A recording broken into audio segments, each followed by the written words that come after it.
I want to bring in Rick Stroud. He covers the Buccaneers and the NFL for the Tampa Bay Times. Man, life is good there in Tampa. You got it all, Rick. You got the Lightning, got the Rays, the Buccaneers are back.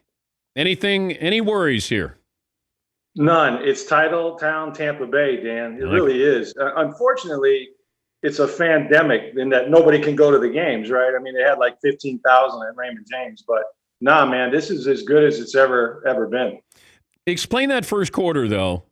When the Buccaneers are down 10-0, Rodgers doing what Rodgers does, everything's looking good, and then what happened? And then Todd Bowles got them on the sideline and said, I know you respect Aaron Rodgers, but you guys are respecting him a little bit too much. Go out here and start making plays. And that's what Jamel Dean did. And I'm telling you, it was an avalanche after that. I mean, once he made that interception, they just fed off of it. I think after the 10-0 lead, they had like 57 total yards the rest of the game. I mean, it was incredible. And of course, you know, when you hit Aaron Rodgers or any of those older quarterbacks, they don't like that. Dan, didn't you expect to see like Jake from State Farm show up at some point, right? When things are going that bad for Aaron Rodgers? I still, when I'm watching, the defense should stand out more than it does because that's an elite defense. That's a top 5 defense. This is all about Tom Brady, and he sucks up all the headlines. But that was what was interesting is I was reminded how good the Buccaneers defense can be. Why is that? Are we missing it? I mean, has it been there, but we're just noticing Tom Brady, good or bad? I think it's been there since about the last half of last year. I mean, they led the NFL in turnovers, and they were one of the top defenses. Once that secondary grew up, those young guys, and Todd Bowles, we know, is one of the best, defensive minds in the game between his disguises and his blitzes. He comes from all over. Those guys have really bought in. And, I do think that Tom Brady has sucked all the oxygen, out of this franchise for a reason. I mean, he's here to try to raise the level of accountability and all that. But, really, is it much different? I know Tom's skill set is still better than Peyton Manning, but what did Peyton Manning do when he went to Denver, right? He was sort of a passenger on the way with a great defense to the Super Bowl. So, when you talk to Devin White and you talk to Levante David and those guys, they don't take a back seat to the offense. They know they get all the headlines and all the money and all that stuff, but they really feel like they're the engine that's going to drive this thing. But do you think Brady would accept?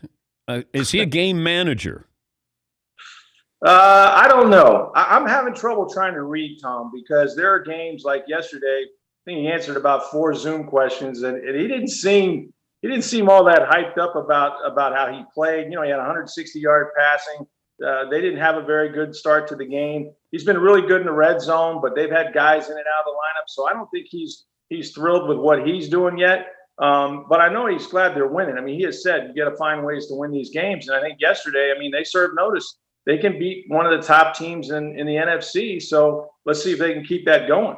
What do you think is going to be the big hiccup with this team or the thing to keep an eye on? I think it's just that, they got to find a way to get healthy and stay there. They're not real deep. I mean, that's the thing. You look at this defense and you're playing with a 33-year-old Jason Pierre-Paul. You're playing with a 31-year-old Jason Pierre-Paul, 33-year-old Ndamukong Suh. There's not much behind those guys. Obviously, the linebackers are great. The secondary is young. But it's like most teams, you don't have a lot of depth, especially these days. You can't bring players in. So they're going to have to be lucky, and I think that's probably what got them on offense in Chicago on a short week with a bunch of guys that were hurt. You can't have that. Even at receiver, they're not that deep. But if I'm going to say, boy, the Buccaneers are a Super Bowl contender, don't I have to say that the Chicago Bears are a Super Bowl contender because they beat the Tampa Bay Buccaneers, who are a Super Bowl contender? Yeah, if you're going to do the daisy chain thing, yeah, for sure. But I don't know that.